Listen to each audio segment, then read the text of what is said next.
So we've come out with a brand new product called Bridge Live. And this is a true gateway device.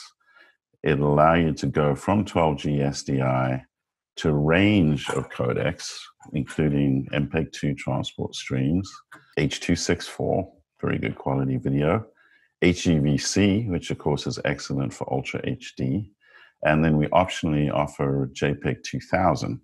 If you go to cinema today, you're basically watching a JPEG 2000 delivery. So a range of qualities. There's a lot of power in this box. It's got 4 12G SDI ports, but to be clear, when doing 4K, you can either use one cable.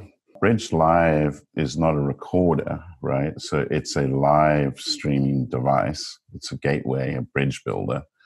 And it's handling real-time transactions between codecs and live baseband video. So it's an incredibly sophisticated device. It's quite wonderful. It's got a very easy interface. That's the other good thing about it. If a facility or an institution wants to stick it in their rack, then you can always dial in through the internet and control it. You simply take your input source, and then you tell it the types of outputs you want. And for different purposes, you might be sending HEVC to one group or one CDN. You might be sending H.264 elsewhere. You may be doing MPEG streaming.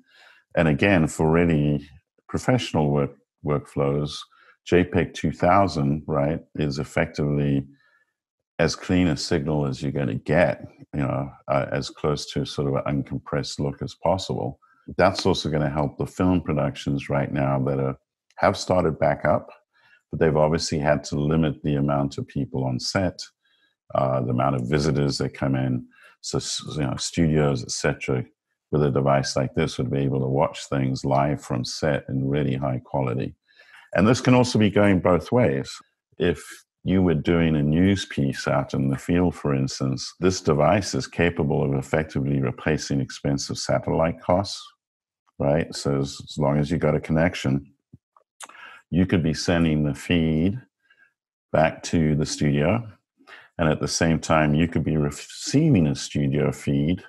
And then because that compressed file is being decompressed back to SDI, you could watch it on an SDI monitor there on location.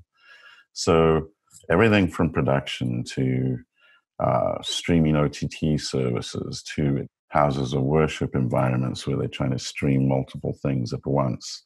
For sports, they found it very popular to send a main feed, for instance, and then a couple of other camera angles because fans are wanting to see more and more, right? It just makes it more engaging.